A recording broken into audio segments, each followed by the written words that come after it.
మీరు కంప్లైంట్ తీసుకొస్తున్నారు కానీ 99 పైసలకే భూములు ఇవ్వడం అనేది తప్పేంటి అనేది ఒక ప్రశ్న వస్తుంది సార్. తప్పేంటి సార్? నేను ఇస్తాను. ఫార్చ్యూన్ 500 కంపెనీస్ అందరికి నేను 99 పైసల్లోనే గజాని కాదు ఎకరంగా మొత్తం భూమి ఇస్తా. ఇట్లా విశాఖపట్నంలో ల్యాండ్స్ అన్ని మీరు 50 పైసలకే 90 పైసలకే ఇచ్చినా అని చెప్పి అని ఎవరు విలేకరు అడిగితే అతని అహంభావం, అతని అహంకారం 99 పైసలకు ఎకరా కాదు 99 పైసలకు మొత్తం నేను ఇస్తా అంటాడు. ఏం లోకేష్ నాకు అర్థం కావడంలే. మీ నాయన సొమ్ము లేకుంటే మీ అబ్బ సంపాదించినటువంటి సొమ్ము ఏమైనా ఇస్తావా? ఇచ్చుకో. మీ ఊర్లో ఏమైనా మీ అబ్బ సంపాదించినటువంటి సొమ్ము, మీ నాయన సంపాదించినటువంటి సొమ్ము ఉంటే దారాదత్తం చేసుకో. 99 పైసలు కావాలంటే 9 పైసలకి ఇచ్చుకో. ప్రభుత్వం సొమ్మది. నువ్వెవరు? నేను ఇస్తా అని చెప్పేటువంటి అధికారం నీకు ఎవడిచ్చాడు? నీకు నువ్వెవడయ్యా? కౌన్కిస్కా గొట్టం ఈ యొక్క ఆంధ్ర రాష్ట్రానికి. You're after all a minister. ఎవడబ్బా సొమ్ము ఇష్టానుసారంగా మాట్లాడుతున్నావు. ఎవడబ్బా సొమ్ము అని చెప్పేసి ఆంధ్రప్రదేశ్ రాష్ట్రంలో రైతాంగం పొలం పాస్ పుస్తకాల మీద జగన్మోహన్ రెడ్డి బొమ్మ వేసుకున్నాడు రా.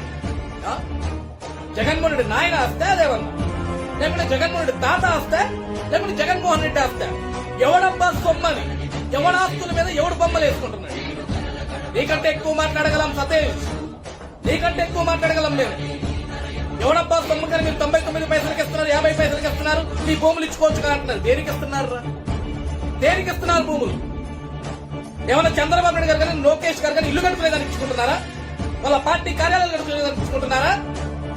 ఆంధ్రప్రదేశ్ రాష్ట్రంలో యువత భవిష్యత్తు కోసం వాళ్ళకి ఉద్యోగ అవకాశాలు కల్పించేదాని కోసం భారతదేశంలో ప్రపంచంలో ఫార్చ్యూన్ 500 కంపెనీస్ కి 99 పైసలకి లీజ్ ఇచ్చి అక్కడ వాళ్ళ పరిశ్రమను పెట్టేస్తున్నాం.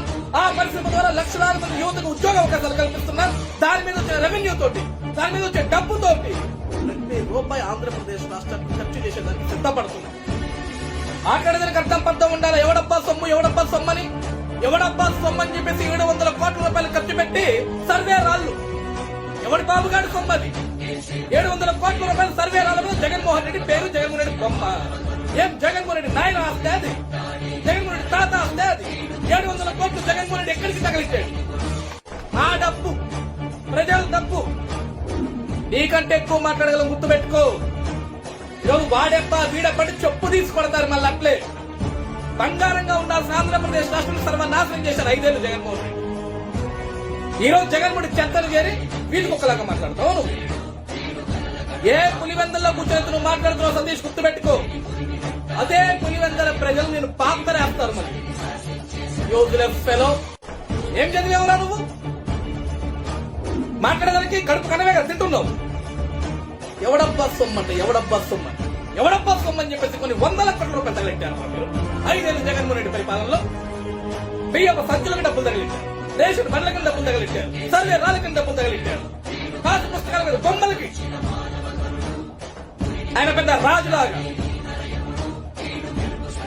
కాబట్టి నోరు అదుపులో పెట్టుకొని మాట్లాడాలి. ఇష్టానుసారంగా మాట్లాడితే చెప్పు తెగిపోయేలా కొడతాడు. ఓకే, నేను ఈరోజు ఛాలెంజ్ చేస్తా ఉన్నా. లోకేష్ వస్తాడో, లేకపోతే వాళ్ళకి మిత్ర బృందం వస్తుందో, లేకపోతే వారు చెప్పినటువంటి వారు వస్తారో, నేను దావోస్ వెళ్ళినప్పుడు అక్కడ చలిగా ఉంటది కాబట్టి మేము వెళ్ళట్లేదు అనేటువంటి మాట ఎక్కడన్నా అని ఉంటే, ఎందుకంటే మీరు అందరూ ఆ రోజు ఉన్నారు, నేను నా పత్రికా సమావేశం ఇక్కడ ఉన్నటువంటి వారు చాలా మంది ఉన్నారు. ఎక్కడన్నా అనున్నట్టు చూపిస్తే నేను రాజకీయాల నుంచి మానేస్తాను. రుకో జరా సబర్ కరో. అనేక సందర్భాల్లో చెప్పాను. సహజంగా ఈ సందర్భంలో అంటే ఈ సమయంలో దావోస్లో -5, -10 డిగ్రీలు నడుస్తూ ఉంటుంది టెంపరేచర్స్. విపరీతమైన చలి ఉంటుంది. సహజంగా అందరికీ అదే ఉంటుంది కదా. ఎన్నోళ్ళు దాదాపు 2,500 నుంచి 3,000 మంది ప్రతినిధులు ఉంటారు. కానీ ఎవరికి ఏమీ జరగనట్టు ఒక సందర్భంలో అయితే ఇప్పుడు మా ఫైనాన్స్ సెక్రటరీగా ఉన్నటువంటి రావత్ గారు అక్కడ ఆ స్నో ఉన్న దాంట్లో కాలు జారి కాలు కూడా ఫ్రాక్చర్ అయ్యి దాదాపు 40-45 రోజులు అక్కడ ట్రీట్మెంట్ చేయించుకున్నారు. సహజంగా చల్లి ఉంటే ఎవరైనా స్నానం చేస్తామా? చూసావా, వాస్తవాలు తన్నుకొచ్చేస్తుంటాయి. అలాగా నీ నోటితోటి నువ్వే చెప్పావు. ఇప్పుడు ఎక్కడ ఎట్టుకుంటావు? ముఖం తీసుకెళ్ళి కోడి కూడా తీసుకొని ముఖం మీద కొట్టుకో. ఈ సమయంలో దావోస్లో చలి ఎక్కువ ఉంటుంది. ఒక ఆయనకి కాలు ఒడిలిగింది, పాపం 45 రోజులు హాస్పిటల్కి వెళ్ళాడు, ట్రీట్మెంట్ చేయించుకున్నాడు. అసలు ఈ చలిలో ఎవడన్నా స్నానం చేస్తాడా? నువ్వు ఎక్కడ స్నానం చేయాల్సి వచ్చిద్దో అన్న బాధతో నువ్వు దావోస్కి పోకుండా, పెట్టుబడుల సదస్సుకు పోకుండా, ఇక్కడ కూర్చొని గుడ్డు కబుర్లు చెప్పి ఈ రోజు యువ నాయకులు నారా లోకేష్ గారు ఏదో అంటున్నారు. అసలు నేను చలి గురించి ఎక్కడ మాట్లాడా? చలి ఉంది కదా, నేను దావోస్కి వెళ్ళలేదా, నేను ఎక్కడ మాట్లాడా? ఉంటే చూపించండి, నేను రాజకీయం సన్యాసం తీసుకుంటా, రాజకీయాలకు దూరం అవుతా అన్నావు. మాట మీద నిలబడతావు? మరి నిలబడే దమ్ముందా అసలు ఈ పార్టీకి? ఉందా? ప్రతి ఓడు సవాళ్ళు విసరటం, పరిగమాల సవాళ్ళు, నిజాలు బయటికి రావటం, మళ్ళీ మూసుకుని ఇంట్లో పడుకోవటం ఒక 4 రోజులు, మళ్ళీ 4 రోజుల తర్వాత మళ్ళీ బయటకు వచ్చి మళ్ళీ నేను సవాళ్ళు విసురుతున్నా అని చెప్పేసి ఓ గాంభీరమైన అరుపులు వస్తుంటారు. ఎందుకు భయ్యా ఇవన్నీ? మనకి మనిషి ఒకసారి పరువు పోతే ఏదోలా అనుకోవచ్చు, 1కి 100 సార్లు తీయించుకుంటాం పరువు. అవసరమా? గుడ్డు పగలగొట్టుకొని ఆమ్లెట్ వేసుకొని హ్యాపీగా తిని పడుకో. ఈ ఎర్ర బస్సు కూడా రాని ఈ గ్రామానికి ఎయిర్పోర్ట్ ఎందుకు సార్ అని అడుగుతా ఉంది నరసాయమ్మ. మరొకసారి మళ్ళీ మీ అందరికీ కూడా చెప్తా ఉన్నాం, గట్టిగా పోరాడదాం, గట్టిగా నిలబడదాం. ఇంకొకటి కూడా చెప్తా ఉన్నా, కోర్టుకు కూడా పోదాం, కోర్టులో కేసులు వేసినా కూడా గట్టిగా దీన్ని ఆపే కార్యక్రమం చేద్దాం. చంద్రబాబు నాయుడిని గట్టిగా అడుగుతా ఉన్నాం. చెన్నై ఇంటర్నేషనల్ ఎయిర్పోర్టు మనకు 4 అడుగుల దూరంలో ఉంది. 1283 ఎకరాలు ఇంటర్నేషనల్ ఎయిర్పోర్ట్ అది చెన్నై. కొచ్చి ఇంటర్నేషనల్ ఎయిర్పోర్ట్ ఉంది కొచ్చిన్లో, అది 800 ఎకరాలు. ముంబై ఇంటర్నేషనల్ ఎయిర్పోర్ట్ ఉంది 2000 ఎకరాలు. ఉన్న విశాఖపట్నం ఎయిర్పోర్ట్లో మధ్యాహ్నం పూట పోతే ఈగలు తోలుకుంటున్నాం. ఆడ ఉన్నది 350 ఎకరాలు. Bhogapuram airport credit YS Jaganmohan Reddy అని మాట్లాడే సన్నాసులందరికీ ఈ వీడియో అంకితం. విన్నారా? నాడు జగన్మోహన్ రెడ్డి ఏం మాట్లాడాడు? ఎర్ర బస్సు రాని ఊరికి ఎయిర్పోర్ట్ అవసరమా అని నరసాయమ్మ గారు అడిగారు.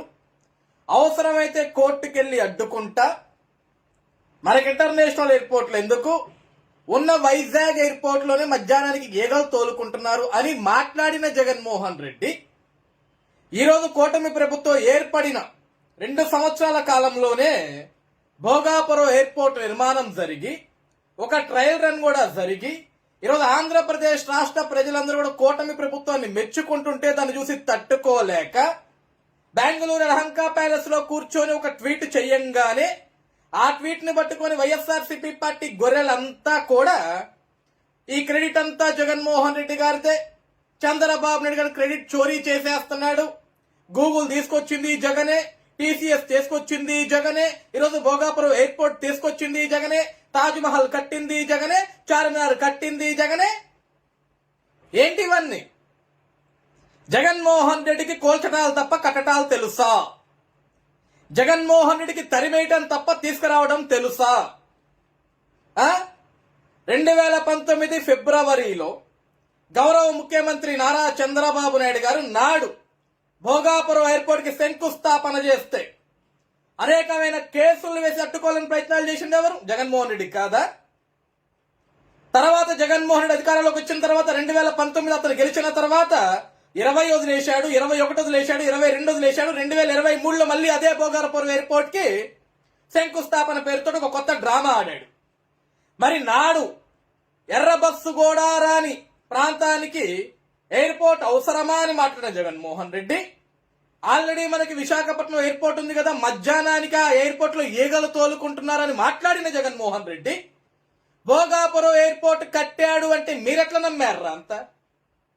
జగన్మోహన్ రెడ్డి అంటే ఓడిపోయాడు కాబట్టి, 11 స్థానాలు ఉన్నాయి కాబట్టి, అసెంబ్లీకి వచ్చే ధైర్యం లేదు కాబట్టి, ఆంధ్రప్రదేశ్ రాష్ట్రంలో ముఖం చూపించుకునే ధైర్యం లేదు కాబట్టి లహంకా ప్యాలెస్ లో కూర్చొని ఒక మూలను కూర్చొని పబ్జీ ఆడుకుంటూ ఖాళీ సమయంలో ఒక ట్వీట్ వేయంగానే అది రైటా రాంగా, అది నిజమా అబద్ధమా కనీసం అవగాహన లేకుండా బొర్తక్కు వెదవులందరూ ఎగేసుకొని వచ్చి ఈ క్రెడిట్ అంతా జగన్మోహన్ రెడ్డి, క్రెడిట్ అంతా జగన్మోహన్ రెడ్డి, చంద్రబాబు నాయుడు క్రెడిట్ చోరీ చేశాడని మీరు ఎట్లా మాట్లాడతారు?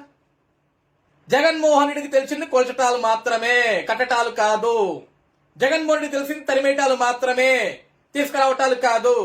కాబట్టి ఆంధ్రప్రదేశ్ రాష్ట్రంలో విధ్వంసం ఏమైనా జరిగింది అంటే జగన్మోహన్ రెడ్డి వల్ల, ఆంధ్రప్రదేశ్ రాష్ట్రంలో అభివృద్ధి ఏదైనా జరిగింది అంటే అది కేవలం గౌరవ ముఖ్యమంత్రి శ్రీ నారా చంద్రబాబు నాయుడు గారి వల్ల మాత్రమే.